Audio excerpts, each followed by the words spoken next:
তো এই আয়াতের মাধ্যমে আল্লাহ তাআলা গোটা বিশ্বের মানুষদেরকে কাজের প্রতি উৎসাহিত করেছেন। আল্লাহ বলেছেন, ফাইদা কুদিয়াতিস সালাতু ফান্তাশিরু ফিল আরদ আবতাগু মিন ফাদলিল্লাহ।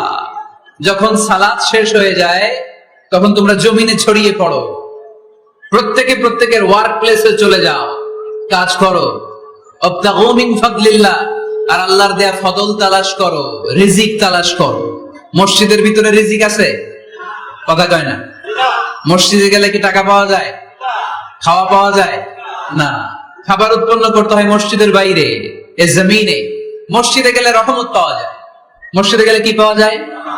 এজন্য মসজিদে ঢোকার সময় আমরা কোন পা দিয়ে ঢুকি আর কি পড়ি? আল্লাহুম্মা ইফতাহলি আবওয়াবা রাহমাতিক, আল্লাহুম্মা ইফতাহলি আবওয়াবা রাহমাতিক। আমরা বলি, হে আল্লাহ, আপনি আপনার রহমতের দরজা আমাদের জন্য খুলে দেন। সুবহানাল্লাহ পড়েন। এই দোয়া থেকে বোঝা গেল মসজিদে ঢুকলে কি পাওয়া যায়? সবাই বলতে হবে, কি পাওয়া যায়? মসজিদে ঢুকলে রহমত পাওয়া যায়, আর মসজিদ থেকে বের হলে রিজিক পাওয়া যায়, ফদল পাওয়া যায়। ফদল, ফদলের আরেক অর্থ হচ্ছে রিজিক।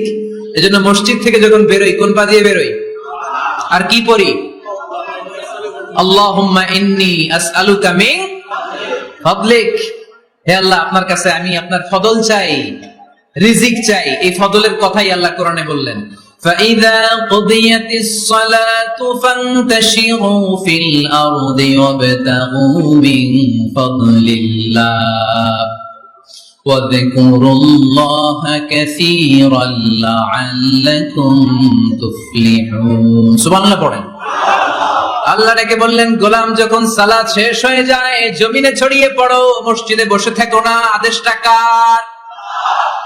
সালাত যখন শেষ মসজিদে বসে থাকার দরকার নাই, জমিনের মধ্যে ছড়িয়ে ছিটিয়ে পড়ো।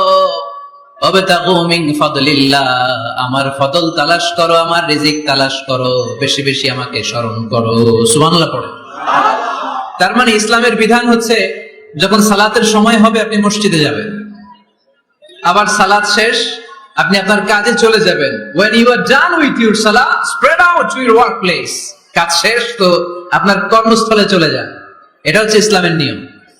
নামাজের আজান যখন হবে সবাই মসজিদে ঢুকবে, সালাম ফিরিয়ে নামাজ শেষ সবাই মসজিদ থেকে বের হয়ে যাবে।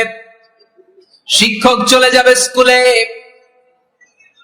কৃষক চলে যাবে ফসলের খেতে, ব্যবসায়ীরা চলে যাবে শপিং মলে, মেম্বার অফ দা পার্লামেন্ট চলে যাবে সংসদ ভবনে। যে যার কাজের মধ্যে সে তাড়াতাড়ি ইনভলভ হয়ে যাবে। সালাত শেষ, কাজে ঝাঁপিয়ে পড়ো, আদেশ টাকা।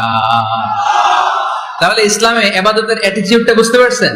কাজের সময় কাজ, নামাজের সময় আওয়াজ করে বলেন, কাজের সময় নামাজের সময়। সুন্দর হয়েছে না বিষয়টা? ফাইদা কুদিয়াতিস সালাতু ফান্তাশিরু ফিল আরদ। যখন তোমাদের সালাত শেষ তখন জমিনে ছড়িয়ে পড়ো। জমিনটাকে আল্লাহ আমাদের জন্য উর্বর বানিয়েছেন। জমিনে বীজ রোপণ করে দিলেই এখানে ফসলের ব্যবস্থা করে দেয় কে? ওয়াল্লাযী জাআলা লাকুমুল আরদা যালুলান ফামশু ফি মানাকিবিহা ওয়া কুলু মির রিজকি ওয়া ইলাইহিন নুশুর। তিনি তো এমন সত্তা যিনি তোমাদের জন্য জমিনটারে ফ্ল্যাট বানিয়ে দিয়েছেন, সমতল বানিয়ে দিয়েছেন। এই জমিনের অলিতে গলিতে, বনে বাদারে, রাস্তায়, সাগরে, পাতালে, পাহাড়ে, বিভিন্ন জায়গায় তোমরা ঘুরে বেড়াও। সেখানে যে আমি আল্লাহর রিজিক তালাশ করো। সুবহানাল্লাহ। এই জমিনটাকে আল্লাহ সাহালাতুল মাসালিক, চলার জন্য সহজ বানিয়ে দিয়েছেন। ফ্ল্যাট, উঁচু নিচু নাই। এই যে প্যান্ডেলের এখানে উঁচু নিচু আছে, আজকে এইখানে যদি উঁচু হতো ওইখানে নিচু হতো, আমরা ঠিক মতো দেখতে পারতেন? বিমান থেকে এটা খুব সুন্দর দেখা যায়, জমিনটা খুব ফ্ল্যাট দেখা যায়, সমতল। এই সমতল হওয়ার কারণে এখানে চাষাবাদের সুযোগ সুবিধা করে দিয়েছে কে? তাহলে বোঝা গেল এই জমিনটা সমতল এবং উর্বর, ভেরি ফার্টাইল ল্যান্ড। আমাদের সালাত শেষ আমরা কাজে চলে যাব, আবার আজান হলে মসজিদে ঢুকে যাবে। এটাই হচ্ছে ইসলামের নিয়ম। সাইয়েদনা ওমর ফারুক যখন মসজিদে নববীর ইমাম, তিনি ইয়ামান দেশের কিছু লোকদের সাথে সাক্ষাৎ করলেন। কোন দেশের? ইয়েমান, যুদ্ধ বিধ্বস্ত একটা দেশ এখন। প্রাচীন নগরী হাদরামাউত, বা'লাবাক, এই ইয়ামান দেশের কিছু লোকের সাথে তিনি সাক্ষাৎ করলেন। তারা গোল হয়ে বসে থাকে, নামাজের পরে যায় না, বসে বসে সুবহানাল্লাহ পড়ে, আলহামদুলিল্লাহ পড়ে জিকির করে। ওমরে ফারুক ভাবলেন দেখি পরের ওয়াক্তে কি হয়। উনি আসরের নামাজে ইমামতি করতে আসলেন, এসে দেখলেন ইয়ামানের লোকেরা মসজিদের বারান্দায় আশেপাশে বসে আছে, সবাই যায়, এরা যায় না। মাগরিবের সালাতে উনি ইমামতি করতে আসলেন, ওমরে ফারুক নামাজ শেষ করে দেখলেন সবাই চলে যায়, কিন্তু ইয়ামানের লোকগুলো যায় না। এশার সালাত পর্যন্ত তিনি ওয়েট করলেন। এশার নামাজ পড়ে চলে যাওয়ার সময় ওমরে ফারুক দেখলেন সবাই নামাজ পড়ে কাজে চলে যায়, কিন্তু ইয়ামান দেশের লোকগুলো যায় না। ওমরে ফারুক বললেন, মা বালুকুম মা খাতবুকুম, ঘটনা কি, কি হয়েছে তোমাদের? সবাই নামাজ পড়ে চলে যায়, কাজে যায়, তোমরা যাও না কেন? এখানে কি করো? ইয়ামানিরা বলতে শুরু করলো, নাহনু আল মুতাওয়াক্কিলুনা আলাল্লাহ, আমরা এখানে আল্লাহর উপর তাওয়াক্কুল করে বসে আছি। ওমরে ফারুক অবাক হলেন, আনতুম আল মুতাওয়াক্কিলুনা ফিল্লাহ, তোমরা আল্লাহর উপর তাওয়াক্কুল করে বসে আছো? তো এই যে সারাটা দিন খাপটি মেরে এখানে বসে থাকলে তোমাদের খাবার আসে কোত্থেকে? উপার্জন হয় কি করে? ইনকাম আসে কোত্থেকে? রুজি রুটি হয় কোত্থেকে? ইয়ামানি লোকগুলো বললো, আমরা এখানে বসে বসে জিকির করি, তেলাওয়াত করি, বুজুর্গের মতো বসে থাকি, আমাদের বুজুর্গিয়া জিকির দেখে আশেপাশের লোকেরা এসে আমাদেরকে খাবার দিয়ে যায়। উমরে ফারুক বললেন, সর্বনাশ, তাইলে তো তোমরা আল মুতাওয়াক্কিলুনা ফিল্লাহ নও, তোমরা হচ্ছে আল মুতাওয়াক্কিলুনা আলা বা'দিকুম বা'দা, একে অপরের উপর নির্ভরশীল। যারা প্লেটে করে খাবার নিয়ে আসে তোমরা তাদের উপর তাওয়াক্কুল করছো, কারণ তারা যদি প্লেট ভরে খাবার নিয়ে আসে তোমাদের পেটে কোনো দানা পানি পড়বে না। তোমরা আল্লাহর উপর মুতাওয়াক্কিলুনা আলাল্লাহ নও, তোমাদের সাধ্যের সবটুকু করার পরে তারপরে তোমরা তাওয়াক্কুল করবে। কি সুন্দর ইসলাম! এক সাহাবী বললেন, ইয়া রাসূলুল্লাহ, আমি উটে চড়ে এসেছি, তো আপনি তো আমাদেরকে তাওয়াক্কুলের ওয়াজ করেছেন, আমি উটের রশিটা গাছের মধ্যে না বেঁধে যদি শুয়ে থাকে আল্লাহর উপর তাওয়াক্কুল করি, ওটটা থাকবে না? বিশ্বনবী বললেন, না, তোমার ওট থাকবে না, আগে রশি দিয়ে ওটটা বাঁধো, ইআকিলহা সুম্মা তাওয়াক্কাল আলাল্লাহ, আগে টাইট করে রশি দিয়ে গাছের সাথে ওটের রশিটা বাঁধো, এরপর আল্লাহর উপর তাওয়াক্কুল করো, এটার নাম তাওয়াক্কুল। চিল্লায় বলেন ঠিক কিনা? আপনার পার্টটা আপনার করতে হবে, আপনার যে রোল, এই রোলটা প্লে করতে হবে। আপনার সর্বোচ্চটুকু করার পরে আমরা তাওয়াক্কুল করি একজনের উপর। চিল্লায় বলেন তিনি কে? ওমরে ফারুক বললেন, তোমরা মুতাওয়াক্কিলুনা আলাল্লাহ নাও, তোমরা বের হয়ে যাও, খবরদার এরপরে কোনোদিন তোমাদেরকে যেন এই মসজিদের মধ্যে ঘাপটি মেরে গোল হয়ে বসে থাকতে না দেখা যায়। কারণ ফাইদা কুদিয়াতিস সালাতু ফান্তাশিরু ফিল আরদ ওয়াবতাগু মিন ফাদলিল্লাহ, ইসলামের বিধান হচ্ছে যখন নামাজ শেষ মসজিদে বসে থাকা যাবে। চিল্লায় বলেন বসে থাকা যাবে? যাবে না, সর্বোচ্চটুকু করে তারপরে আপনাকে বের হয়ে যেতে হবে। প্রতিদিন সকালবেলা পাখির বাসা থেকে দেখবেন পাখিগুলো খালি পেটে বের হয়ে যায়। আপনাদের এই এলাকায় পাখির বাসা আছে? কি পাখির বাসা আছে? হ্যাঁ, সব পাখি আছে। তো সকালবেলা দেখবেন পাখির বাসা থেকে পাখিগুলো খালি পেটে বের হয়ে যায়। বিকেল বেলায় পাখিগুলোর ওদর পূর্তি করে পেট ভর্তি করে আবার পাখির নিড়ে ফিরিয়ে দেয় কে? কারণ পাখিগুলো তাওয়াক্কুল করেছে কার উপর? পাখিগুলো তাওয়াক্কুল করে যদি পাখির নিড়েই বসে থাকতো ওদের পেটে খাবার আসতো? কথা বলেন। বিশ্বনবী এটাই বললেন, তাকদু খিমাসান ওয়া তারুহু বিতানান, তোমরা যদি পাখির মতো তাওয়াক্কুল করো, মানে আল্লাহর উপর তাওয়াক্কুল করে জমিনে বের হয়ে যাও, তোমাদেরও রিজিকের দায়িত্ব নিয়ে নিবে কে? সকালবেলা প্রতিটা পাখি না খেয়ে বের হয়ে যায়, একটা পাখির পেটের ভেতরে কোনো দানা পানি নাই, কিন্তু আল্লাহর উপর তাওয়াক্কুল করে পাখিগুলো যখন বের হয়ে যায় বিকেল বেলা পেট ভর্তি করে উদর ভর্তি করে আবার পাখির নিরে পাখিগুলোরে ফিরিয়ে দেয় কে? পাখিগুলোকে আমাদের মতো খাবার জমা করে রাখতে পারে? আমরা তো 7 দিনের বাজার একবারে করে ফ্রিজে রাখি, পাখিদের ফ্রিজ আছে না? আছে। আমাদের অতিরিক্ত টাকা হলে আমরা ব্যাংকে ব্যালেন্স করে রাখতে পারি, অ্যাকাউন্ট করে রাখতে পারি, পাখিরাও তো অ্যাকাউন্ট করে রাখে না? না, প্রতিদিন না খেয়ে বের হয়। কালকে ওই পাখিটা কি খাবে, কোন জায়গা থেকে তার রিজিকের ব্যবস্থা হবে আল্লাহ ছাড়া কেউ জানে। এটার নাম তাওয়াক্কুল। এটার নাম কি? আমাদের সাধ্যের, আমাদের ক্যাপাসিটি, আমাদের ক্যাপাবিলিটির সবটুকু করে আমরা তাওয়াক্কুল করি একজনের উপর। চিল্লায় বলেন তিনি কে? এজন্য ইসলাম আমাদেরকে শিখায়, সালাত যখন শেষ বের হয়ে যাও, কাজে নেমে পড়ো। কাজে কোনো লজ্জা নাই, পরিশ্রমে কোনো লজ্জা আছে? যিনি রিক্সা চালায় এতে তার কোনো লজ্জা আছে? দিনমজুর, কুলি, ঠেলা গাড়ি চালায়, ছোট্ট ব্যবসা করে, এতে কোনো লজ্জা আছে? লজ্জা নাই। খেয়াল রাখবেন, লজ্জা হচ্ছে অলসতায়। লজ্জা কিসে? বিষ্ণু ঈসা ইসলাম বলেছেন, মা আকালা আহাদুন তুআমান কত্তু খায়রুম মিন আইয়াকুলা মিন আমালি ইয়াদি। নিজ হাতে উপার্জিত খাবারের চেয়ে, অর্থের চেয়ে শ্রেষ্ঠ খাবার পৃথিবীর কোন মানুষ কোনদিন ভক্ষণ করে নাই। চিল্লায় কোন সুবহানাল্লাহ। শ্রেষ্ঠতম খাবার নিজ হাতে উপার্জিত খাবার, ঘাম ঝরিয়ে যে অর্থ উপার্জন করা হয়, যে ইনকাম করা হয়, এটা হালাল। আর হালাল খেয়ে দোয়া করলে কবুল করে কে? এজন্য খেটে খাওয়া মানুষ, শ্রমজীবী মানুষ আর মেহনতি মানুষদেরকে বিশ্বনবী খুব ভালোবাসতেন। তারা বিশ্বনবীর বন্ধু আর বিশ্বনবী ছিল তাদের বন্ধু। সুবহানাল্লাহ পড়েন। এত ভালোবাসতেন বিশ্বনবী খেটে খাওয়ার মেহনতি মানুষদেরকে। সব সময় বিষ্ণু ইসলাম তাদের জন্য দোয়া করতেন। এজন্য যারা খেটে খায় তারা কপালওয়ালা, তারা মুস্তাজাবুদ দাওয়া। তারা কি? মুস্তাজাবুদ দাওয়া মানে এমন ব্যক্তি যে ব্যক্তি দোয়া করতে দেরি হয় কিন্তু দোয়া কবুল হতে দেরি হয় না। আপনারা এখানে ব্যবসা করেন কে কে? দেখি তো হাত তুলেন তো। ব্যবসা, মাশাআল্লাহ, অনেক ব্যবসায়ী আছে তো দেখি। আচ্ছা, হাত নামান। চাকরি করেন কে কে? চাকরি, চাকরিও তো অনেক করে দেখি, হাত নামান। প্রবাসী, ছুটিতে দেশে আসছেন। হুজুর আমি আছি, কই? আপনি দেখতে আসছেন? মাশাআল্লাহ। কোন দেশে থাকেন? সৌদি আরব। আলহামদুলিল্লাহ। সৌদিতে ভাল লাগে নাকি সৌদি স্বপ্নের দেশ, খাটতে খাটতে জীবন শেষ? ইনশাআল্লাহ। আচ্ছা, ইউনিভার্সিটির স্টুডেন্ট আছো কারা কারা দেখি? মাশাআল্লাহ, হাত নামাও। ক্লাস 5 থেকে ইন্টারমিডিয়েট পর্যন্ত পড়াশোনা করতেছো অথবা দাখিল আলিম পর্যন্ত, কারা কারা দেখি? মাশাআল্লাহ, হাত নামাও, হাত নামাও। একবারও যারা হাত তোলেন না এবার তারা হাত তুলেন। আপনারা কি করেন? হ্যাঁ, বেকার। বাংলাদেশে চাকরির বাজার খুব মন্দা, ঠিক কিনা? বাংলাদেশ ইন্ডিয়াতে চাকরি পেতে অনেক কষ্ট। সামান্য একটা পদের জন্য যেখানে চেয়েছে ক্লাস 8 পাস, এখানে ডবল মাস্টার ডিগ্রি অ্যাপ্লাই করছে কয়েক লক্ষ। এজন্য আমাদেরকে উদ্যোক্তা হতে হবে। You have to be the entrepreneur. আমাদের উদ্যোক্তা দরকার, বেশি বেশি নতুন নতুন উদ্যোক্তা। নিজেই এমন আইডিয়া নিয়ে আসবে যে আইডিয়া বিক্রি করে দুর্দান্ত আইডিয়া দিয়ে তুমি পুরো দেশ কাঁপিয়ে দিতে পারো। পারা যাবে না ছেলেরা? আইডিয়ার অনেক দাম। You have to generate new ideas. নতুন নতুন আইডিয়া এনে মানুষ গোটা বিশ্বকে তাক লাগিয়ে দিচ্ছে।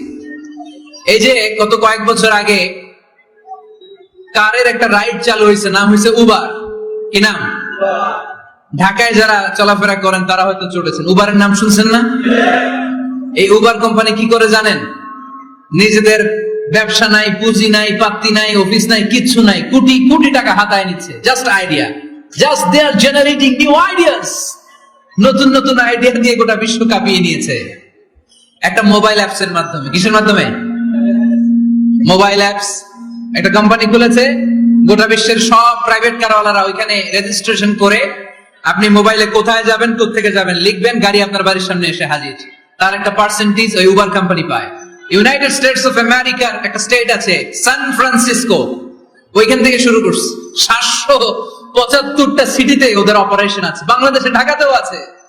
আমি মালয়েশিয়াতে থাকি, ওখানেও আছে, ওখানেও আমরা চড়ি। প্রায় 63টা দেশে ওদের কাজ বাজ আছে। গত বছরে 2018 সালে ওদের প্রফিট ছিল, রেভিনিউ ছিল 11.27 billion US dollar. 11.27 US billion dollar. Just they are selling their ideas. নতুন নতুন আইডিয়া দিয়ে গোটা বিশ্ব কাঁপাচ্ছে। এই উবার যখন চালু হলো, আমি তখন মালয়েশিয়ায়, শুনলাম বাংলাদেশে নতুন আরেকটা বাইর হইছে, পাঠাও। কি নাম? এটা বোধহয় সারা বাংলাদেশ ব্যাপী হয় নাই, 3টা জায়গায়, সিলেটে, চট্টগ্রামে আর ঢাকায়। এরা আরো চালাক।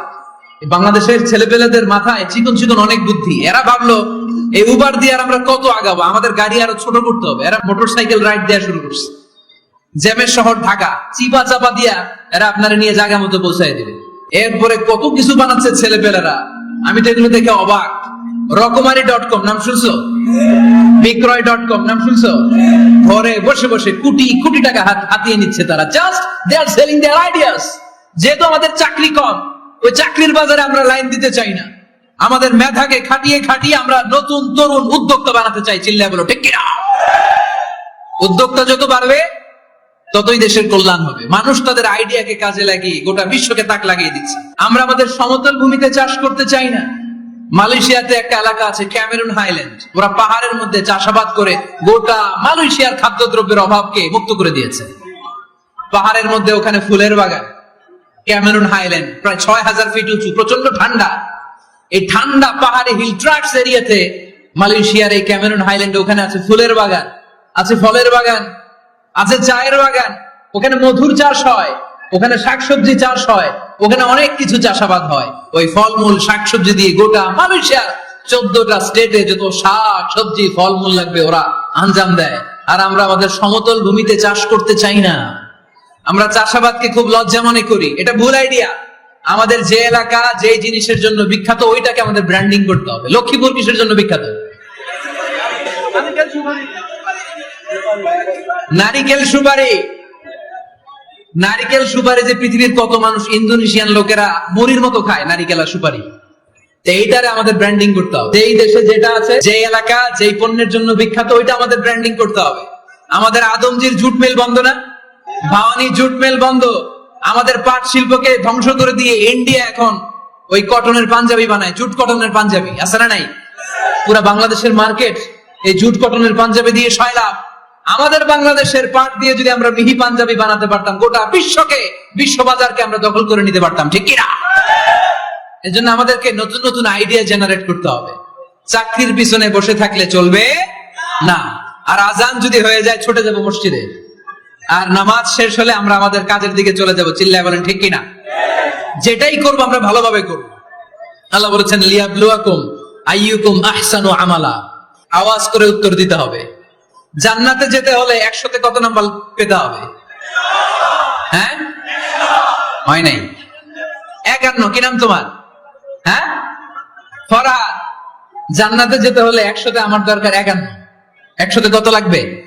ফাআম্মা মান সাকুলাত মাওয়াজিনুহু ফাহুয়া ফি আইশাতির রাদিয়া। সেদিন মিজানের পাল্লা যার ভারী হয়ে যাবে সে আনন্দ উৎসবে থাকবে।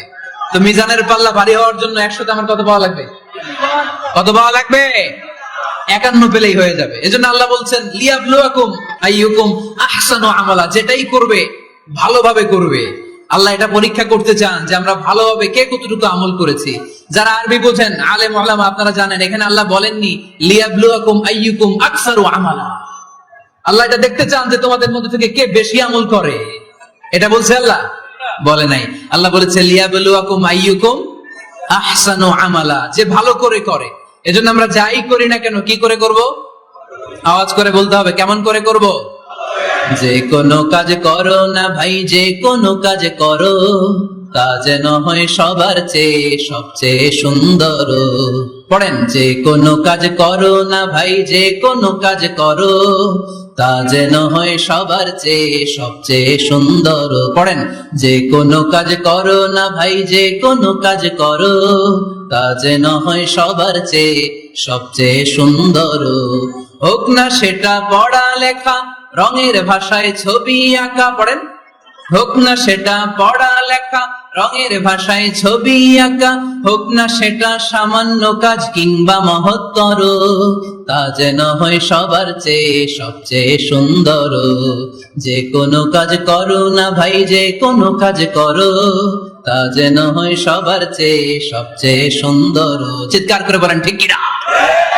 আমরা যেটাই করি না কেন ওইটা ভালো করে করার দরকার আছে না নাই? এজন্য কাজে আর শ্রমে কোনো লজ্জা নাই। লজ্জা হচ্ছে অলসতায়। লজ্জা কিসে? অলসতায়। বিষ্ণু ইসলামের কাছে এক সাহাবী এসে বলল, ইয়া রাসূলুল্লাহ আ'তিনি শাইআন, আপনি আমাকে কিছু দান করেন, আমার কিছুই নাই। বিষ্ণু বললেন, তোমার কিছু নাই? সাহাবী বললেন, ইয়া রাসূলুল্লাহ ঘরে আমার শুধু 2টি জিনিস আছে। কয়টা? চিল্লায় বলেন কয়টা? এক হচ্ছে একটা জামা, 2 হচ্ছে পানি খাওয়ার একটা জগ। বিষ্ণু বললেন, এই 2টাই নিয়ে আসো। বিশ্বনবীর কথা শুনে ওই সাহাবী ঘর থেকে জামা নিয়ে আসলেন, পানি খাওয়ার জগ নিয়ে আসলেন। বিশ্বনবী সাল্লাল্লাহু আলাইহি ওয়াসাল্লাম ওনার মুবারক হাত দিয়ে এক হাতে জামা ধরে আরেক হাতে পানির জগটা ধরে সাহাবীদের দিকে উদ্দেশ্য করে বললেন, মাইয়াশতারি হাদাইন, এই 2টা জিনিস কেনার মতো কে কে আছে দেখি? কয়েকজন হাত তুললো। বিশ্বনবী বললেন, কত দিয়ে কিনবা? এক সাহাবী বলে ইন্নী আশতারিহিমা বিদিরহাম, ও নবী যদিও এগুলো আমার দরকার নাই, কিন্তু আপনি যেহেতু নিলামে ডাক তুলেছেন, ইয়া রাসূলুল্লাহ ইয়া হাবিবাল্লাহ, আপনার সম্মানে আমি 1 দিরহাম দিয়ে 2টা জিনিস কিনে নেব। 1 দিরহাম, একটা জামা, একটা পানি খাওয়ার জগ, দাম কত? 1 দিরহাম। বিশ্বনবী বললেন না না, 1 দিরহাম তো অনেক কম হয়ে যায়, মাইয়াজিদু আলা যালিক, এর চেয়ে বেশি দামে কে কিনবা? আরেক সাহাবী হাত তুলে বলতে লাগলেন, ইয়া রাসূলুল্লাহ ইয়া হাবিবাল্লাহ ওয়া ইন্নী আশতারিহিমা বিদিরহামাইন, আমি এই জামাটা আর পানি খাওয়ার জগটা 1 দিরহাম নয় 2 দিরহামের বিনিময়ে কিনতে চাই। বিষ্ণু ইসা ইসলাম ওই সাহাবাকে দিয়ে দিলেন, দিয়ে 2 দিরহাম নিয়ে যে লোকটা ভিক্ষা করতে এসেছিল তার হাতে 2 দিরহাম দিয়ে বললেন, যাও 1 দিরহাম দিয়ে ঘরে খাবার কিনে দিয়ে আসো, আরেক দিরহাম দিয়ে একটা কুঠার কিনে নিয়ে আসো। শুনতেছেন? কি কিনে নিয়ে আসো? কুঠার দিয়ে কি করে? গাছ কাটে। ওই সাহাবী কুঠার কিনে নিয়ে আসার পরে বিশ্বনবী নিজ হাতে কুঠারের মধ্যে একটা কাঠের হাতল লাগাই দিলেন। আল্লাহু আকবার। হাতল ছাড়া কুঠার ইউজ করা যাবে? বিশ্বনবী নিজ হাতে ওই কুঠারের ভিতরে একটা হাতল লাগাই দিলেন আর বললেন, লা উরিদু আন আরাকা 15 আইয়াম, এই কুঠার নিয়ে জঙ্গলে যাও, গায়ে অনেক শক্তি আছে, কাঠ কাটো, এই কাঠ কেটে বাজারে বিক্রি করো, সামনের 15 দিন যেন আমি আমার চোখের সামনে তোমার না দেখি। বিশ্বনবীর পরামর্শ অনুযায়ী কুঠার নিয়ে ওই সাহাবী জঙ্গলে চলে গেলেন। কাঠ কেটে বাজারে বিক্রি করতে করতে 15 দিন পরে 10 দিরহাম নিয়ে বিশ্বনবীর দরবারে হাজির হয়ে গেলেন। 10 দিরহাম নিয়ে বিশ্বনবীর কাছে হাজির হয়ে গেলেন।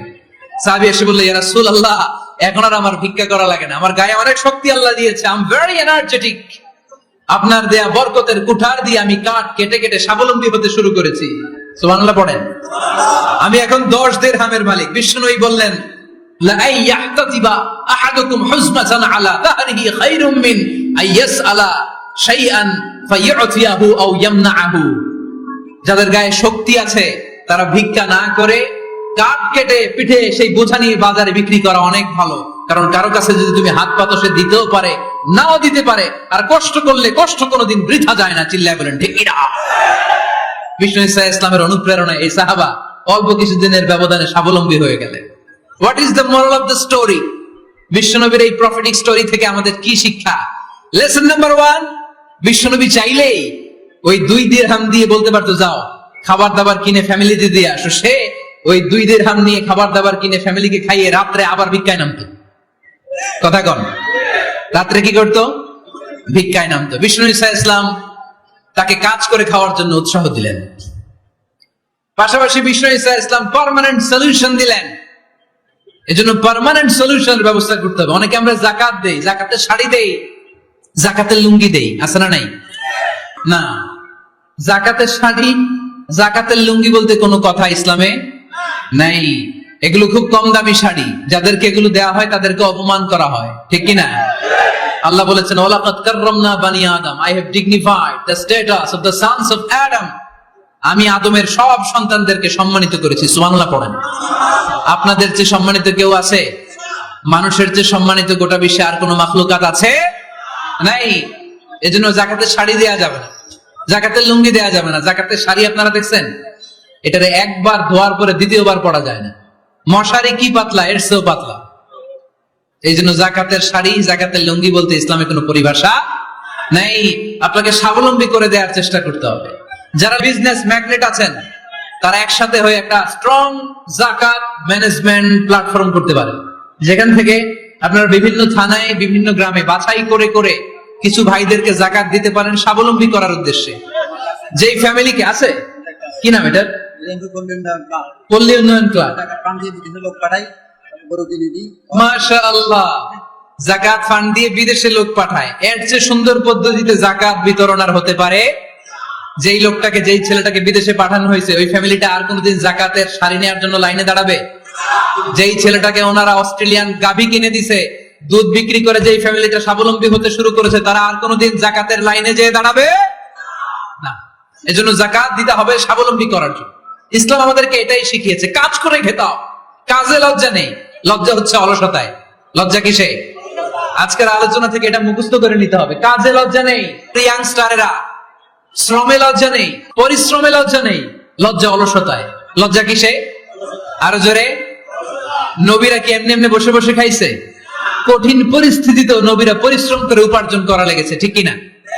সাইয়েদনা মারিয়াম আলাইহিস সালাম, যার নামে আল্লাহ তাআলা কোরআনে একটা সূরা দিলেন, উনি পৃথিবীতে এমন একজন মহিয়সী নারী, যেই নারীর গর্ভে, যেই নারীর পেটের ভেতরে স্বামীর স্পর্শ ছাড়া সন্তান দিয়েছে কে? সাইয়েদনা ঈসা আলাইহিস সালাম পেটে আসলেন, মারিয়াম আলাইহিস সালাম লজ্জা পেলেন। হায় হায়, কেমন করে এলাকাবাসীদের কাছে আমি আমার মুখ দেখাবো? বিয়ে করি নাই, স্বামী নাই, বিয়ে হয় নাই, স্বামী নাই, কিন্তু পেটে সন্তান চলে এসেছে। হায় হায়, এলাকায় কেমনে মুখ দেখাবো? লজ্জায় পড়ে মারিয়াম আলাইহিস সালাম এলাকা থেকে চলে গেলেন। কি অবাক করে কাণ্ড! বাচ্চা ভূমিষ্ঠ হওয়ার জন্য, বড় হওয়ার জন্য 6 মাস 7 মাস লাগে নাই, পেটে বাচ্চা আসার সাথে সাথে বাচ্চাটারে বড় করে দিয়েছে কে? সাইয়েদাতুনা মারিয়াম আলাইহিস সালাম এবার বসে বললেন, বুঝতে আরম্ভ করলেন প্রেগন্যান্সির পেইন উঠেছে। হঠাৎ করে পেট থেকে বাচ্চা ভূমিষ্ঠ হয়ে যাওয়ার পরে উনি কাঁপতে আরম্ভ করলেন। ক্ষুধার চোটে খাবার কিছু নাই, সামনে ঝর্ণা, উপরে একটা খেজুর গাছ। সাইয়েদনা ঈসা আলাইহিস সালামকে কোলে নিয়ে মনে মনে ভাবে, হায় রে, কেউ যদি একটু খেজুর পেড়ে দিত, এই ক্ষুধার মুহূর্তে আমি খেজুর খেয়ে পেটের ক্ষুধা নিবারণ করতাম। রব্বুল আলামিন মারিয়ামকে উদ্দেশ্য করে আয়াত নাজিল করে দিলেন, ওয়া হুজ্জি ইলাইকি বিজিদঈন নাখলাতি তুসাকিত আলাইকি রাতাবান জানিয়া। কোরআন সাক্ষী, হুজ্জি ইলাইকি বিজিদঈন নাখলা, এর মানে হচ্ছে মারিয়াম, কেউ পেড়ে দিবে না, একটু কষ্ট করে হাতটা উঁচু করে খেজুরের ডালা ধরে ঝাঁকুনি মারো, টষ্ট সে কাঁচা পাকা খেজুর নিচের দিকে পড়বে, তারপর তুমি তুলে খাবে। সুবহানাল্লাহ পড়ে। আল্লাহ চাইলে অটোমেটিক্যালি কারামাত হিসেবে খেজুরগুলো নিচে ফেলতে পারতেন না? কথা কোন? খেজুরগুলো অটোমেটিক্যালি নিচের দিকে পড়ছে? পড়ে নাই। আল্লাহ শিক্ষা দিয়েছে, যেই পরিস্থিতিতে থাকো না কেন, তোমাকে শ্রম ব্যয় করে কষ্ট করে তোমার উপার্জন করতে হবে, রিজিকের বন্দোবস্ত করতে হবে। চিল্লায় বলেন ঠিক কিনা? ইসলাম আমাদেরকে এটাই শিখিয়েছে, কাজে লজ্জা নাই। আবার বিশ্বনবী বললেন, ইন কামাতিস সাআ ওয়া ফি ইয়াদি আহাদিকুম ফাসিলাতুন, তোমাদের কারো হাতে যদি একটা চারা বীজ থাকে, সে যদি দেখে কিয়ামত হতে শুরু করেছে, ফাইন ইসতাতাআ আন ইয়াগরিসাহা ক্বাবলা আন তাকুমাস সাআ ফালইয়াগরিসহা, কারো হাতে একটা চারা বীজ নিয়ত করেছে, চারা বীজটা রোপণ করবে, ইন দা মিন টাইম দেখলো কিয়ামত হতে শুরু করেছে, বিশ্বনবী বললেন, যদি তোমার সুযোগ থাকে কিয়ামত হওয়ার আগে চারা বীজটা রোপণ করে দাও। কথা বুঝতে পেরেছেন? আপনার হাতে একটা চারা বীজ, আপনি প্ল্যান করেছেন এই চারা বীজটা রোপণ করবেন, ইন দা মিন টাইম দেখলেন কি হওয়া শুরু হয়েছে? ইদা জুলজিলাতিল আরদু জিলজালাহা, দ্য বিগেস্ট আর্থকোয়েক, ভূমিকম্প শুরু হয়েছে, কিয়ামত হয়ে যাবে। বিশ্বনবী বললেন, কিয়ামত হইতেছে ওদিকে, আর তোমার হাতে যদি চারা বীজ থাকে, দেরি করো না, কিয়ামত তোমার কাছ পর্যন্ত আসার আগে সুযোগ পেলে চারা বীজটা রোপণ করে দাও। ইসলাম শিখিয়েছে শেষ নিঃশ্বাস পর্যন্ত তোমাকে লড়ে যেতে হবে। এই পৃথিবীতে কেউ কাউকে জায়গা করে দেয় না, জায়গা করে নিতে হবে। এই পৃথিবীটা, the life is not a bed of roses, এটা ফুল বিছানো কোনো ফুল সজ্জা নয়, এটা কণ্ঠকাকীর্ণ। কেউ আপনার স্পেস করে দিবে না, কেউ আপনাকে সুযোগ করে দিবে না, কেউ আপনার জায়গা করে দিবে না, বরং আপনি জায়গা করে নিলে টাইনা নিচে নামাবে। কথা বলেন? এজন্য কখনো অলসতাকে স্থান দেয়া যাবে। রাসূল বাত্তালি, দুক্কানু শয়তান, অলস মস্তিষ্ক শয়তানের আড্ডা। অলস যদি কেউ থাকে, এটারে টেনে বেঁধে কাজে নামাবে, পারা যাবে? আমরা আজকে অলসতাকে নো বলে যাবে মাহফিল থেকে। অলসতাকে আমরা কি বলবো? আওয়াজ করে বলতে হবে, অলসতাকে কি বলবো আমরা? মুমিনের জীবনে কোনো অলসতা নাই। অলস হয় মুনাফিকরা। অলস হয় কারা? চিল্লায় বলতে হবে। মুমিনরা অলস হয়? অলস হয় কারা? এজন্য কোরআনে আল্লাহ একথাও বলে দিলেন, ওয়াইদা কামু ইলাস সালাতি কামু কুসালা ইউরাউনান নাসা ওয়ালা ইয়াযকুরুনাল্লাহা ইল্লা কালিলা। সুবহানাল্লাহ পড়েন। মুনাফিকরা যখন মানুষকে দেখানোর জন্য নামাজে যায়, ওই নামাজে তাদের ইখলাস নাই, ওই নামাজের ভেতরে তাদের কোনো খুশু খুদু নাই, ওই নামাজের ভেতরে আছে শুধু অলসতা। ওই নামাজে কি আছে? কিন্তু আমরা যখন নামাজে যাই, আমাদের অলসতা আছে? আমরা নামাজ পড়লে আমাদের হৃদয়টারে সজীব করে দেয় কে? আমরা ওযু করলে আমাদের মনটাকে চাঙ্গা করে দেয় কে? আমরা মসজিদে ঢুকলে হৃদয়টাকে প্রাণবন্ত করে দেয় কে? মুমিন তো নামাজে গেলে চাঙ্গা হয়, মুমিন ওযু করলে চাঙ্গা হয়। বিষ্ণু ঈসা ইসলাম বললেন, ইয়াকিদু শাইতানু আলা কাফিয়াতি রাসি আহাদিকুম ইদা নাম। খেয়াল করে শুনবেন ভাইরা, চমৎকার একটা হাদিস। আমরা যখন ঘুমোতে যাই, শয়তান আমাদের প্রত্যেকের মাথার পিছনে 3টা অলসতার গিট মারে। কয়টা? আওয়াজ করে বলেন। 3টা অলসতার গিট মারে। ইয়াকিদু শাইতানু আলা কাফিয়াতি রাসি আহাদিকুম সালাসা উকাদ। 3টা গিট মারে যখন আমরা ঘুমোতে যাই। অলসতার 3টা গিট মেরে আমাদের কানের সামনে এসে ফিসফিস করে মন্ত্র পড়তে থাকে, আলাইসা লাইলুন তাওয়িলুন ফারকুদ, আলাইসা লাইলুন তাওয়িলুন ফারকুদ। বিশাল লম্বা রাত, ঘুমাও, অনেক সময় আছে, ঘুমাও। রাত 5টা বেজে যাচ্ছে, তাহাজ্জুদের সময় শেষ হয়ে যাচ্ছে, তখনও শয়তান বলে রাত অনেক লম্বা, ঘুমাও। ফজরের সময় পার হয়ে যাচ্ছে, সূর্য উঠে যাচ্ছে, শয়তান বলে আলাইসা লাইলুন তাওয়িলুন ফারকুদ, এখনো অনেক সময় আছে, লম্বা লম্বা লম্বা চৌড়া রাত পড়ে আছে, তুমি ঘুমাও। বিশ্বনবী বললেন, ফাইন ইস্তাইকাযা ওয়া যাকারাল্লাহ ইনহাল্লাত উকদা। আমার উম্মতের কেউ যখন ঘুম থেকে জেগে ঘুম থেকে ওঠার দোয়া পড়া শুরু করে দেয়, অলসতার প্রথম গিটটা সাথে সাথে খুলে দেয় কে? আপনি ঘুম থেকে উঠেই যখন ঘুম থেকে ওঠার দোয়া পড়বেন, আপনার অলসতার প্রথম গিট খুলে দেয় কে? ঘুম থেকে ওঠার দোয়াটা কি? আলহামদুলিল্লাহিল্লাযী আহইয়ানা বা'দা মা আমাতানা ওয়া ইলাইহিন নুশুর। প্রশংসা সে আল্লাহ, যে আল্লাহ আমাদেরকে লম্বা একটা ঘুম শেষে, মৃত্যু শেষে আমাদেরকে ঘুম থেকে উঠালেন। এই দোয়াটা পড়ার সাথে সাথে শয়তান যে 3টা গিট মারছে, ওই 3টার একটা খুলে দেয় কে? ফাইন তাওয়াদ্দা ইনহাল্লাত উকদা। ঘুম থেকে জেগে ঘুমের দোয়া পড়ার পরে যখন কেউ ওযু করে ফেলে, অলসতার দ্বিতীয় গিটটাও খুলে দেয় কে? ওযু করার পরে ফাইন সাল্লাত ইনহাল্লাত উকদা, নামাজের মুসল্লায় দাঁড়িয়ে যখন নামাজ শুরু করে দেয়, অলসতার 3 নাম্বার গিটটাও খুলে দেয় কে? 3টা গিট যখন খুলে দেয়, বিষ্ণু ঈসা ইসলাম বললেন, ফাসবাহা নাশীতাল কলব। নাশীত, তখন মুমিন বান্দা সজীব হয়ে ওঠে, প্রাণবন্ত হয়ে ওঠে, উচ্ছ্বসিত হয়ে ওঠে। ওয়া ইল্লা খাবিসান নাফসি কাসলান। আর যদি ঘুমিয়ে থাকে, 3টা গিট তার মাথার পেছনে শয়তানের অলসতার লেগে থাকে, তাহলে তার দিনটা শুরু হয় অলসতা দিয়ে, আর সে হয় অলসতার রাজা। চিল্লায় এখন ঠিক কিনা? এজন্য আমরা কি অলস হতে চাই না কর্মঠ হতে চাই? কোন নবীরা কি অলস ছিলেন? পৃথিবীতে কোন নবী অলস ছিলেন? সব নবী কর্মঠ ছিলেন। বিষ্ণু ঈসা ইসলাম বললেন, মা বাআসাল্লাহু নাবিয়্যান ইল্লা রাআল গানাম। এই পৃথিবীতে এমন কোন নবী নাই যেই নবী বকরি চড়ায় নাই। তো পৃথিবীতে এমন কোন নবী নাই যেই নবী কি চড়ায় নাই? ছাগল চড়ায় নাই। সাহাবারা বললেন, ইয়া রাসূলুল্লাহ আনতা কাযালিক, আপনিও ছাগল চড়াইছেন? বিষ্ণু ঈসা ইসলাম বললেন, না, আমিও ছাগল চড়িয়েছি। ওয়া ইন্নী আরআহা আলা কারারিতি আহলি মক্কা, আমি তো মক্কাবাসীদের অল্প কিছু পয়সার বিনিময়ে তাদের ছাগলগুলোকে চড়িয়ে দিতাম। সুবহানাল্লাহ পড়বেন না? বিষ্ণু ঈসা ইসলাম ছাগল চড়াতেন। ছাগল চড়ানো সহজ কাজ না কঠিন কাজ? কেন কঠিন এটা? হ্যাঁ, টেরা খুঁটি মারে। হ্যাঁ, কি করে? বসে থাকতে হয়। তো ছাগল যারা পালে তারা জানে ছাগল পালা কত কষ্ট। ওরা ডানে টান দিলেও কই যায়? রশি ধরে বায়ে টান দিলে কই যায়? সামনে টানলে কই যায়? পিছনে টানলে কই যায়?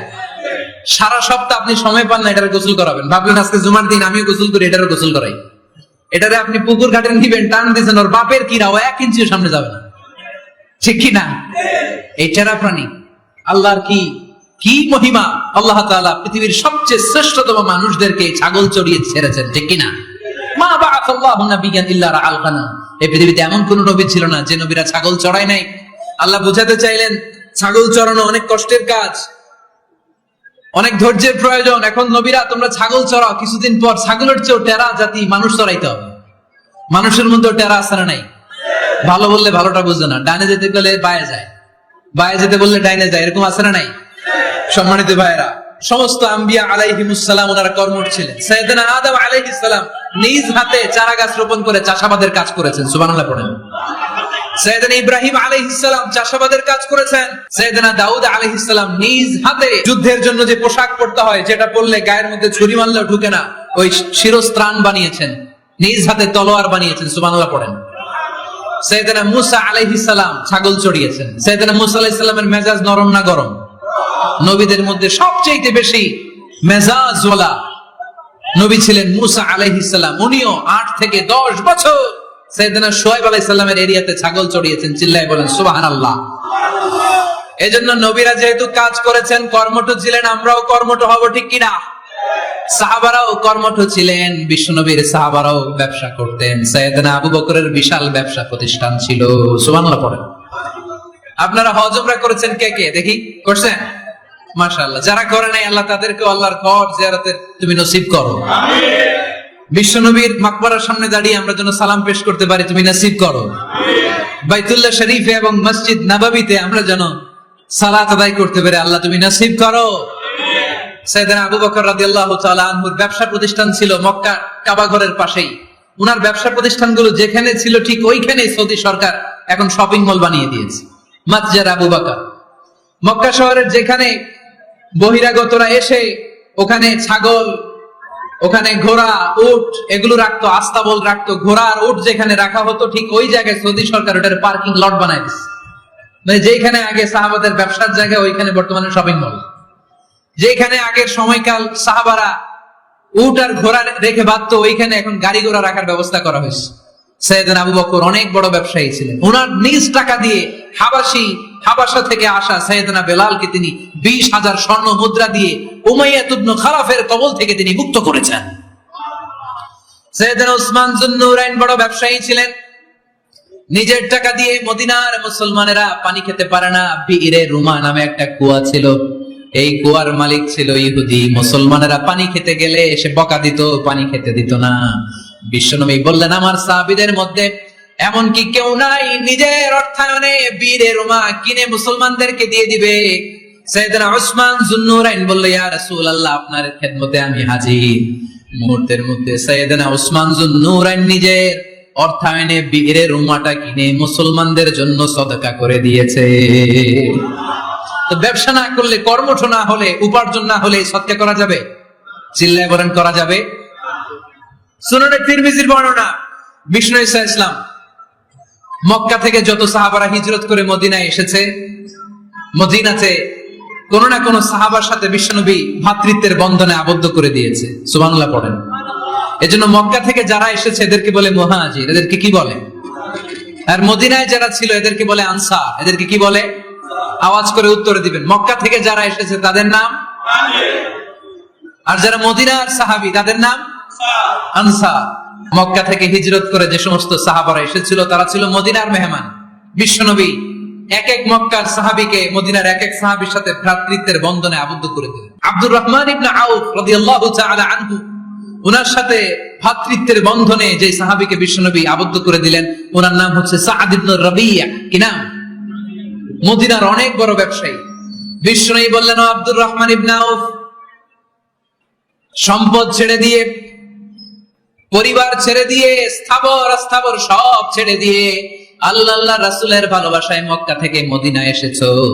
মদিনায় তোমার চিন্তা নাই, সাদ ইবনে রবিকে আমি তোমার ভাই বানিয়ে দিলাম। সাদ ইবনে রবি তোমার আপন ভাইয়ের মতো। সাদ ইবনে রবি বলল, আব্দুর রহমান, জীবনে তোমারে কোনোদিন দেখি নাই, তোমারে আমি চিনি না, তোমার নাম শুনি নাই, কিন্তু বিশ্বনবী তো তোমার দায়িত্ব আমাকে দিয়েছে। আমার চেয়ে বড় ধনী এই মদিনার মধ্যে দ্বিতীয় কেউ নাই। আজ থেকে তুমি আমার ভাই, আজ থেকে তুমি আমার কি? আল্লাহ আমাকে যত সম্পত্তি দান করেছে তার অর্ধেক সম্পত্তি আমি তোমার নামে দিয়ে দিলাম। ও আব্দুর রহমান ইবনে আউফ, শুধু তাই নয়, রব্বুল আলামিন আমাকে 2 জন স্ত্রী দিয়েছে। কয়জন? তুমি দেখো আমার কোন স্ত্রীকে তোমার বেশি ভালো লাগে, যার নাম তুমি বলবে সাথে সাথে আমি তারে তালাক দিয়ে দিব। তার ইদ্দত পালন শেষে তুমি তাকে বিয়ে করে তোমার সাথে নিয়ে যাবা। সুবহানাল্লাহ। কারণ বিশ্বনবী তোমার দায়িত্ব আমার কাছে দিয়েছে, তুমি আমার ভাই, আমি মদিনার সবচেয়ে বড় ধনী, আমার অর্ধেক সম্পদ আমি তোমারে দিয়ে দিব, আমার 2 স্ত্রীর 1 স্ত্রীকে তোমারে দিয়ে দিব। সাইয়েদনা আব্দুর রহমান ইবনে আউফ এই কথা শুনে অবাক হলেন। অবাক হয়ে উনিও এক অবাক কথা বললেন। উনি বললেন, লা হাজাতা লি ফি ইয়া আখি, ও আমার প্রাণের ভাই, তোমার কথা শুনে আমার হৃদয়টা ভরে গিয়েছে, কিন্তু তোমার সম্পদেরও দরকার আমার নাই, তোমার স্ত্রীরও দরকার আমার নাই। বারাকাল্লাহু ফি মালিক ওয়া লি আহলিক, আল্লাহ তোমার মালেও বরকত দেখ, তোমার সম্পদেও বরকত দেখ। তুমি শুধু একটু কষ্ট করবা। কি কষ্ট? দুল্লানি আলা সুক, show me the way to the market. তুমি মদিনায় কোনো মার্কেট আছে কিনা, শপিং মল আছে কিনা, ব্যবসা প্রতিষ্ঠান আছে কিনা আমার দেখায় দাও। সুবহানাল্লাহ পড়ো। আমরা হইলে কি করতাম? একজনকে যদি বলা হয় ভাই আপনি এখন থেকে ভাই আমার অর্ধেক সম্পদ আপনারা দিয়ে দেবে, কি করবে? পায়ের উপর পা তুলে খাবে আর বলবে কি আনন্দ আকাশে বাতাসে, ঠিক কিনা? এরপর যদি বলি ভাই আমার দুই বউ যেটারে সুন্দর লাগে বলেন তালাক দিয়ে দেই, নিয়ে যান, কি বলবে? কি আনন্দ আকাশে বাতাসে। আল্লাহ রাসূলের সাহাবী আব্দুর রহমান ইবনে আউফ বললেন লা হাজাতা লি ফি, আমার দরকার নেই, দুল্লানি আলা সুক, just show me the way to market, এখানে মার্কেট কই আছে দেখায় দাও। অবাক হয়ে গেলেন সাদ বিন রাবি, বললেন ও আব্দুর রহমান ইবনে আউফ, ঠিক আছে তুমি যদি নিতে না চাও তোমারে আমি জোর জবরদস্তি করব না। শুনে রাখো মদিনাতে ইহুদিদের কয়নুকার একটা বাজার আছে। এই কথা বলার সাথে সাথে আব্দুর রহমান ইবনে আউফ চলে গেলেন। এর পরের দিন অল্প কিছু পনির আর ঘি দিয়ে ব্যবসা শুরু করলেন। পনির আর ঘিয়ের ব্যবসা করতে করতে করতে করতে ব্যবসায় তিনি এত লাভ করলেন, উনি বললেন আমি যদি কখনো মদিনার বালুর মধ্যে হাত দিতাম ওই বালুটারও সোনা বানায় দিত কে? দুল্লানি আলা সুক। কর্মঠ যুবক ভাইরা, এ আব্দুর রহমান ইবনে আউফ আমাদের প্রেরণা। উনি অন্যের ঘাড়ে পাড়া দিয়ে খেতে চায় নাই, আরেকজনের উপর ডিপেন্ডেন্ট বা নির্ভরশীল হতে চায় নাই। তিনি স্বাবলম্বী হওয়ার শিক্ষা লেসেন কিয়ামত পর্যন্ত গোটা বিশ্বের যুবকদের জন্য রেখে গিয়েছে। চিল্লায় বলো ঠিক কিনা? দুল্লানি আলা সুক, show me the way to market. Market কোথায় দেখাও। পনির আর ঘি নিয়ে ব্যবসা করতে করতে কয়েক মাসের ব্যবধানে ইতিহাস সাক্ষী সাইয়েদনা আব্দুর রহমান ইবনে আউফ মদিনার বিশাল বড় বিজনেস ম্যাগনেটে পরিণত হয়ে গেলেন। চিল্লায় পড়েন আল্লাহু আকবার। এজন্য ব্যবসার ভিতরে বরকত ঢুকিয়ে দিয়েছে কে? বিষ্ণু বললেন আত-তাজিরা সাদুকাল আমিন মা'আন নাবিয়্যিন ওয়াস সিদ্দীকিন ওয়াশ শুহাদা'i ওয়াস সালিহিন। আমানতদার ব্যবসায়ী তারা সাধারণ কোনো মানুষ নয়, কিয়ামতের দিন নবীদের সাথে হাসর হয়ে যাবে। আপনারা যারা ব্যবসা করেন এটা সাধারণ বিষয় নয়। বিষ্ণু ইসলাম নিজেও ব্যবসায়ী ছিলেন। ওনার জীবনের প্রথমে তিনি খাদিজা রাদিয়াল্লাহু তাআলা আনহার ব্যবসার স্টাফ হয়ে কাজ শুরু করেছেন, এরপর নিজে ব্যবসা শুরু করেছেন। এরপরে খাদিজাতুল কুবরা রাদিয়াল্লাহু তাআলা আনহা সব সম্পত্তি বিয়ের পরে বিশ্বনবীর পায়ের সামনে ঢেলে দিয়েছেন। বললেন ইয়া রাসূলুল্লাহ এই সম্পদ আমি আপনাকে দিয়ে দিলাম, আপনি ইচ্ছামতো দিনের প্রয়োজনে খরচ করেন। সুবহানাল্লাহ পড়েন। এজন্য বিষ্ণু ঈসা ইসলাম আমাদের জন্য উপমা, আব্দুর রহমান ইবনে আউফ আমাদের জন্য উপমা। যারা ব্যবসা করেন তারা বিষ্ণু ঈসা ইসলামের সুন্নাহ পালন করছেন। আত-তাজির আস-সাদুক আল-আমিন। বিষ্ণু বললেন সত্যবাদী আমানতদার ব্যবসায়ী, যে ব্যবসা করতে যে মিথ্যা কথা বলে না। অনেক ব্যবসায়ীরা আছে পণ্য চালানোর জন্য মিথ্যা কথা বলে আর কসম কাটে, আছে না নাই? এমনটা করা যাবে? সকালবেলা স্ত্রীরে বলে এই গরুগুলা বিক্রি করবো, তুই একটা দাম কত কমো? স্ত্রীরে শিখাই দিচ্ছে এই গরুর দাম তুই 40,000। তো বউ বলে ঠিক আছে দাম কইলাম 40,000। এরপরে বাজারে যখন গরু বিক্রি করতে যায় একজন যখন বলে যে ভাই এটা 30,000 টাকা দিয়ে কিনবো, ভাই আল্লাহর কসম সকালে একজন 40,000 দাম কইছে আমি দেইনি। আছে না নাই? কৌশল করে বউরে শিখাইছে সকালে তুই দাম কর 40,000। তো বাজারে যায় সকালে একজন দাম করছে, দাম করে কইছে 40,000 দেইনি, আমরা 30,000 কেমনে দেই?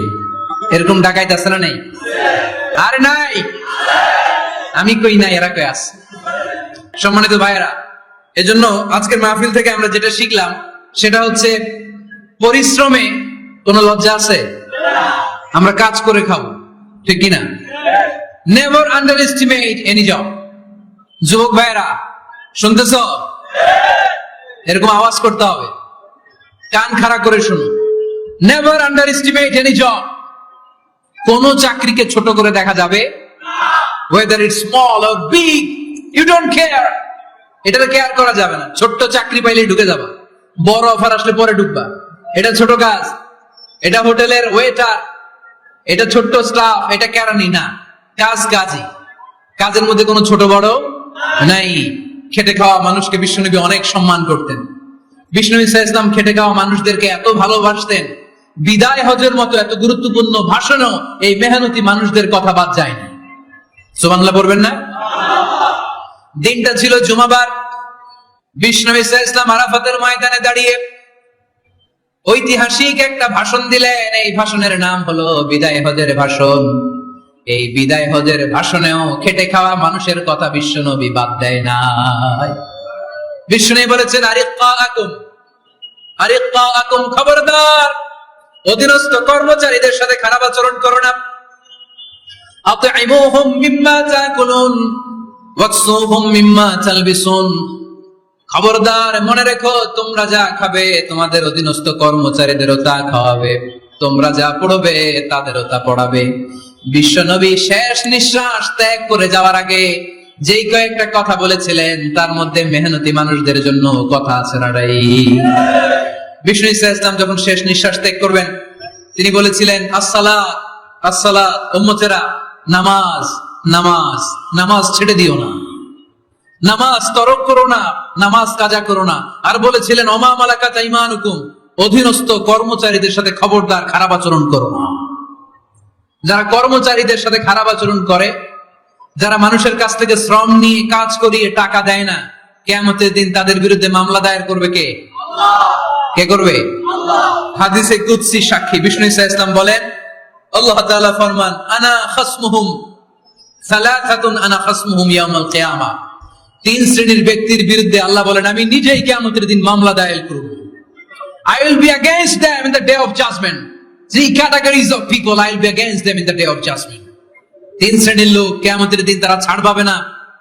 আল্লাহ বলেন আমি নিজেই তাদের বিরুদ্ধে মামলা দায়ের করব। এর মধ্যে এক শ্রেণীর লোক হচ্ছে রাজুলুন ইস্তাআজারা জিরান ফাস্তাউফা মিনহু ওয়া লাম ইয়াতি আজরা, একজন শ্রমিক ভাড়া করে তার কাছ থেকে কাজ নিয়েছে কিন্তু তার পারিশ্রমিক আদায় করে নাই। এরকম আছে না নাই? দাপট দেখায় ইউনিভার্সিটির ক্যান্টিন গুলোতে, ইউনিভার্সিটির ক্যান্টিনে যে খায় মাগার বিল দেয় না, এরকম টাকায় যাচ্ছে না নাই? চায়ের দোকানে চা খায় আগে পরে দিমু বিল দেয় না, আছে না নাই? দোকানে যে পণ্য কিনে বিল দেয় না পরে দিমু, আছে না নাই? কিয়ামতের দিন আল্লাহ তোর এই মাস্তানি ছুটাবে, চিল্লা এখন ঠিক কিনা? আনা খাসমুহুম, আমি নিজেই তাদের বিরুদ্ধে মামলা দায়ের করব। কথাটা কার? এজন্য বিশ্বনবী বললেন খবরদার মেহনতি মানুষ, খেটে খাওয়া মানুষ, এদের দোয়া কবুল হয়ে যায়। আতুল আজিরা আজরাহু ক্বাবলা আন ইয়াজিফা আরাকুহু, খবরদার বিশ্বনবী বললেন শ্রমিকের ঘাম শুকিয়ে যাওয়ার আগে তাদের পারিশ্রমিক মিটিয়ে দাও। বিশ্বনবীর বিখ্যাত হাদিস আতুল আজিরা আজরাহু ক্বাবলা আন ইয়াজিফা আরাকুহু, শ্রমিকের ঘাম মাটিতে লাগার আগে, শুকিয়ে যাওয়ার আগে তাদের পারিশ্রমিক মিটিয়ে দাও। কেননা তারা যদি বদদোয়া করে তোমার জীবনকে জাহান্নাম বানিয়ে দিবে কে? বিষ্ণু ইসলাম সব সময় খেটে খাওয়া মানুষদেরকে আগলে রাখতেন। সব সময় শুধু যে ভাষণে মেহনতি মানুষদের সাথে ভালো আচরণ করতে বলতেন, শ্রমিকদের সাথে ভালো আচরণ করতে বলতেন এমন নয়, ওনার ব্যক্তিগত জীবন ঘাটলেও দেখা যায় উনি শ্রমিকদের সাথে কেমন আচরণ করেছেন। বিষ্ণু ইসলামের একজন খাদেম ছিল, আপনারা তার নাম জানেন? কি নাম? সবাই বলেন আনাস। আওয়াজ করে বলেন বিশ্বনবীর খাদেমের নাম। নামটা কেমন লাগে? ভালো লাগে? ছেলে হইলে রাখবেন তো? রাখবেন? অনেকে আমারে জিজ্ঞেস করে যে আমার একটা ছেলের নাম বলে দেন। এই এলাকার যদি কারো সম্ভাব্য আগন্তুক 2 মাস পরেই ছেলে পৃথিবীতে আসবে, এর নাম রাখবেন আনাস। নাম কি রাখবেন? খাদিমু রাসূলিল্লাহ, আল্লাহ রাসূল সাল্লাল্লাহু আলাইহি ওয়াসাল্লামের খাদেম। এই খাদেমের কাছ থেকে একটু শোনেন ওনার মালিক কেমন ছিল, শুনবেন নাকি কষ্ট হচ্ছে? সম্মানিত ভাইয়েরা খেয়াল রাখবেন, কোন পীর সাহেবের ব্যাপারে যদি আপনি রিপোর্ট চান পীর সাহেবের বউয়ের কাছ থেকে শুনবেন। কথা কয় না? বোঝে নাই বোধ হয়। একজন পীর সাহেব হুজুর উনি কেমন, রিপোর্ট নেবেন কার কাছ থেকে? কার কাছ থেকে? বউয়ের কাছ থেকে। একজন বড় সাহেব, বড় নেতা, তার ব্যাপারে যদি রিপোর্ট পেতে চান আমি কয়েকটা জায়গা বলে দিই, এই জায়গাগুলো থেকে রিপোর্ট নেবেন। 1 নাম্বার তার ড্রাইভার, 1 নাম্বার। 2 নাম্বার তার বাড়ির দারোয়ান, 2 নাম্বার। 3 নাম্বার তার খাদেম, 3 নাম্বার। 4 নাম্বার তার ঘরের কাজের মেয়ে, 4 নাম্বার।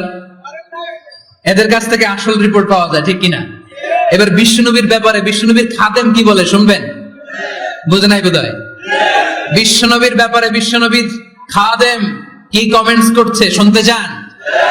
খাদেমের নাম আরো জোরে বলতে হবে। আনাস রাদিয়াল্লাহু তাআলা, আনাস রাদিয়াল্লাহু তাআলা আনহু বলেন বিশ্বনবী যখন মক্কা থেকে মদিনায় হিজরত করে আসলেন, মদিনার অলিতে গলিতে আনন্দের বন্যা বয়ে গেল। তলা আল বাদরু আলাইনা বলে সবাই বিশ্বনবীকে বরণ করে নিল, সবাই বিশ্বনবীর সাথে দেখা করতে আসলো। সবাই যখন আনসারী নারী পুরুষরা দেখা করতে যায়, আমার আম্মাও বলল, আনাস, মক্কা থেকে বিশ্বনবী এসেছে, চলো তোমারে নিয়ে দেখা করতে যাই। আনাসের মা, আনাস রাদিয়াল্লাহু তাআলা আনহু তখন খুব ছোট্ট, তিনি যে দেখে মানুষের ভিড়ে আনাসকে নিয়ে সামনে যাওয়া যায় না। আর তিনি দেখলেন মদিনার অলিতে গলিতে মানুষের ভিড়, আনসারী, আবাল বৃদ্ধ বনিতা, নারী পুরুষ সবাই বিশ্বনবীর সাথে দেখা করছে। আর যারাই দেখা করছে হাতে কোনো না কোনো হাদিয়া নিয়ে বিশ্বনবীর সাথে দেখা করতেছে। সুবহানাল্লাহ কবেন না? আনসারী যত সাহাবারা বিশ্বনবীর সাথে দেখা করতে এসেছে, কি নিয়ে আসছে? কথা কয় না? তাহাদাও তাহাব্বু, হাদিয়া দাও, একে অপরকে হাদিয়া দাও। তোমাদের মধ্যে ভালোবাসার বন্ধনকে বাড়িয়ে দিবে কে? আনাসের মা বললেন, আমি মানুষ ধাক্কাতে ধাক্কাতে বিশ্বনবীর সামনে পর্যন্ত গেলাম, যে দেখি সবাই বিশ্বনবীর হাদিয়া দেয়। আমি বিশ্বনবীর সামনে যে কাঁদো কাঁদো সরে বললাম, ইয়া রাসূলুল্লাহ, ইয়া হাবিবাল্লাহ, লাম ইউবকি রাজুলুন ওয়ালা ইমরাআতুন মিনাল আমসার ইল্লা ক্বাদ আতহাফাকা বিতুহফা। ও নবী, আমি দেখতে পেয়েছি আনসারী এমন কোন নারী নাই, এমন কোন পুরুষ নাই যে আপনাকে আপনার হাতে কোনো না কোনো হাদিয়া দেয় নাই। ওয়া ইন্নী লা আকদিরু আলা যালিকা মা উতহিফুকা বি। কিন্তু ইয়া রাসূলুল্লাহ, ইয়া হাবিবাল্লাহ, আমার কাছে তো কোনো টাকা নাই, আমার কাছে কোনো পয়সা নাই, আমার ঘরে এমন কোন জিনিস নাই যে জিনিসটা আমি আপনারে হাদিয়া দেব, ইল্লা ইবনি হাদা, আমার এই নাড়ছেড়া ধন কলিজার টুকরা সন্তান আনাস ছাড়া।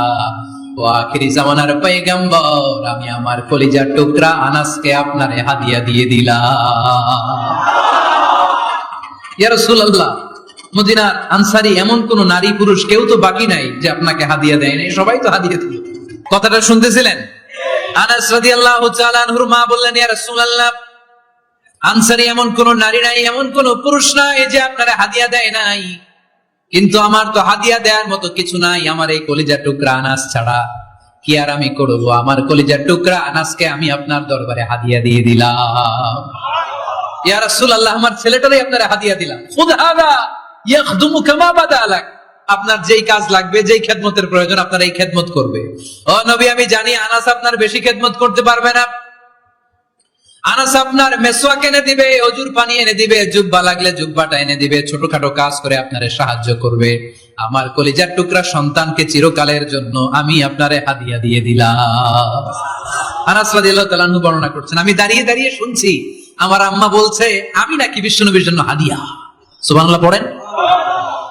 এবার খেদমত শুরু করলো সাইয়েদনা আনাস। ছোট্ট মানুষ কি আর করবে, কতটুকু খেদমত আর করতে পারবে? বিশ্বনবীর মেসওয়াকটা এনে দেয়। সুবহানাল্লাহ পড়েন। বিশ্বনবীর আতরের শিশিটা এনে দেয়, বিশ্বনবীর জাইতুনের তেলের বোতলটা আগিয়ে দেয়, বিশ্বনবীর জামাটা প্রয়োজনে বিশ্বনবীর হাতে এনে দেয়। সাইয়েদনা আনাস বলেন, আমি 1 বছর নয়, 2 বছর নয়, 5 বছর নয়, 7 বছর নয়, 10 বছর বিশ্বনবীর খেদমত করেছি। ফামা দারাবানি, 10 বছরে একদিনও তিনি আমারে মারে নাই। সুবহানাল্লাহ। একদিন আমার গায়ে হাত তোলে নাই, হাত তোলা তো দূরের কথা, ওয়ালা সাব্বানি, কোনদিন গালি দেয় নাই, ওয়ালা আবাসা আলা ওয়াজহি, কখনো বিরক্তি সরে ভ্রু কুঁচকে আমার দিকে বিশ্বনবী কোনদিন তাকায় নাই। সুবহানাল্লাহ পড়ে। কোনদিন আমার গায়ে হাত তোলে নাই। আরে হাত তোলা তো দূরের কথা, আমাকে ধমকি পর্যন্ত দেয় নাই। ধমকি দেয়া তো দূরের কথা, আমরা অনেক সময় বিরক্ত হয়ে ভ্রু কুঁচকাই না, এরকম বিরক্তি হলে আমরা কারোর প্রতি বিরক্ত হলে কি হয়? কপাল ভ্রু কুঁচকে ওঠে, ঠিক কিনা? সাইয়েদনা আনাস বললেন, কোনদিন মারে নাই। খাদেম বলতেছে, খাদেম, বড় সাহেবের রিপোর্ট কার থেকে নিতে হয়?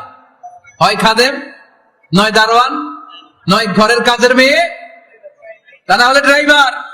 বিশ্বনবীর খাদেম বিশ্বনবীর ব্যাপারে কি কমেন্ট করছে? মা সাব্বানি ওয়ালা দারাবানি ওয়ালা আবাসা ফি ওয়াজহি।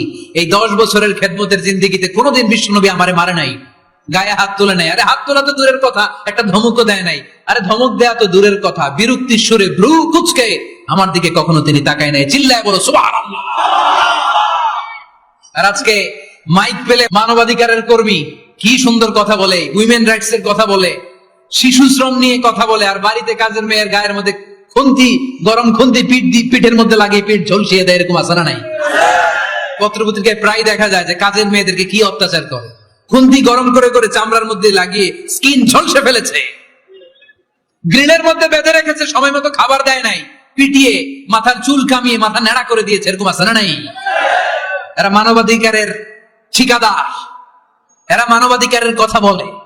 আর বিশ্বনবী সাল্লাল্লাহু আলাইহি ইসলামের খাদেম বিশ্বনবীর ব্যাপারে বলেছে, কোনোদিন মাইর তো দূরের কথা, হাত তোলা তো দূরের কথা, আরে ধমক দেয়া তো দূরের কথা, বিরক্তির চেহারা নিয়েও কোনোদিন বিশ্বনবী আমার দিকে তাকায় নাই। চিল্লায় পড়েন সুবহানাল্লাহ। বিশ্বনবী একবার সাইয়েদনা আনাস রাদিয়াল্লাহু তাআলা আনহুকে একটা ছোট্ট জিনিস আনতে পাঠালেন। সাইয়েদনা আনাস রাদিয়াল্লাহু তাআলা আনহু জিনিসটা আনতে যে মদিনার অলিতে গলিতে বাচ্চাদের খেলা দেখে জিনিস আনতে ভুলে খেলায় দাঁড়িয়ে গেলেন। ছোট মানুষ, ছোট একটা বাচ্চা যদি আমার সাথে নেই, সে কি আমার প্রয়োজন বুঝবে? আমার সেন্টিমেন্ট যেরকম বাচ্চা কি ওটা টের পাবে? ছোট্ট আনাসকে বললেন, আমার জুব্বা নিয়ে আসো। বিষ্ণু ইসলাম শাম দেশের জুব্বা পড়তেন, বলতেন জুব্বা নিয়ে এসো। জুব্বা আনতে যখন বেরোলেন আনাস রাদিয়াল্লাহু তাআলা আনহু, দেখলেন মদিনার অলিতে গলিতে বাচ্চারা কুতকুত খেলে। কি খেলে?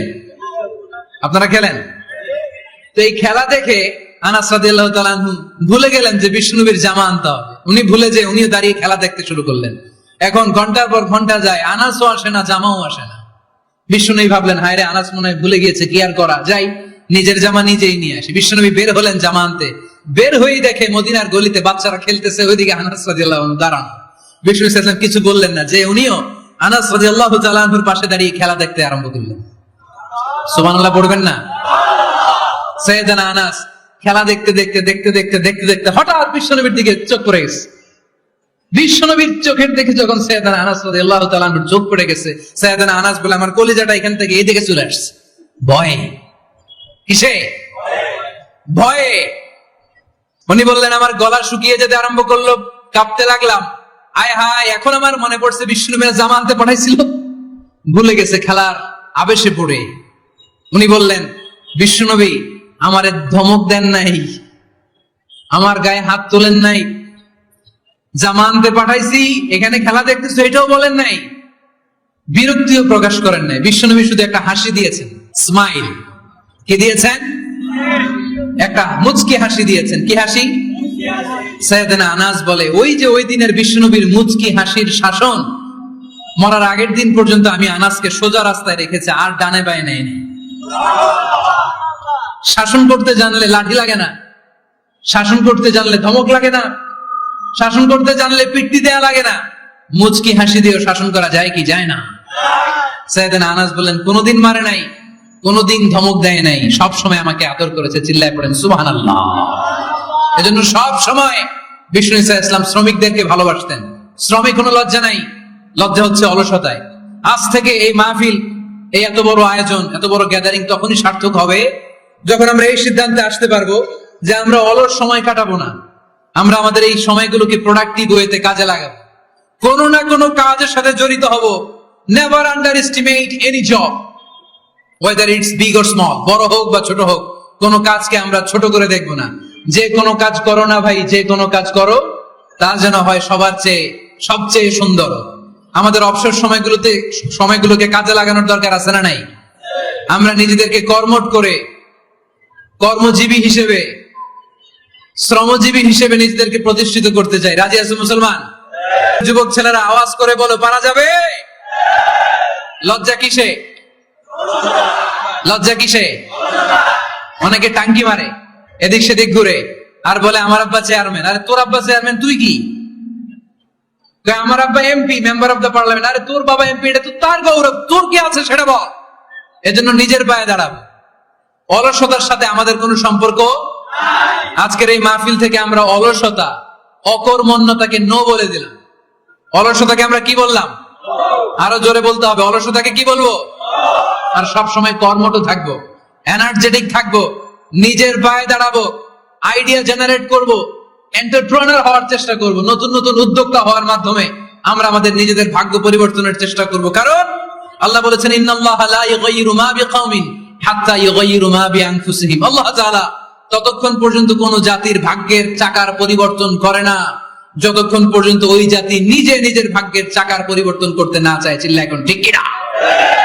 লাকাদ খালাকনাল ইনসানা ফি কাবাদ, আমি মানব জাতিকে কষ্ট সহিষ্ণু আর কর্ম সহিষ্ণু করে তৈরি করেছি। স্রষ্টা আমাদেরকে সৃষ্টি করে এক সংগ্রামে ঠেলে দিয়েছে। এখানে সংগ্রাম না করলে বেঁচে থাকা যায়? আমাদের সংগ্রামটা শুরু হয়েছে যখন আমরা মায়ের পেট থেকে বেরিয়েছি, ঠিক কিনা? একটা বাবার স্পার্মের মধ্যে 2 কোটি যদি শুক্রাণু না থাকে, সেখান থেকে সন্তান হয় না। তার মানে এই 2 কোটি শুক্রাণুর মধ্য থেকে আপনি একজন সফল মানুষ, যিনি বাকি 2 কোটির মধ্য থেকে সব শুক্রাণুগুলোকে হারিয়ে আপনি সফল হতে পেরেছেন। সেখান থেকে দুনিয়ার বুকে আপনি যখন এসেছেন, আপনাকে সংগ্রাম করে আসতে হয়েছে। যারা সিজারের মাধ্যমে পৃথিবীতে আসে তাদের এই সংগ্রামটা থাকে না, কিন্তু যারা নর্মাল প্রসেসে পৃথিবীতে আসে তাদের প্রচন্ড সংগ্রাম করে, প্রচন্ড চাপা খেয়ে পৃথিবীতে আসতে হয়, ঠিক কিনা? কারণ আমাদের সাইজ ছিল অনেক বড়। আমাদের মায়ের যে অঙ্গটা দিয়ে আমরা পৃথিবীতে আসবো, ওই জায়গাটা ছিল খুবই সরু। আমাকে সংগ্রাম করে, আমাকে যুদ্ধ করে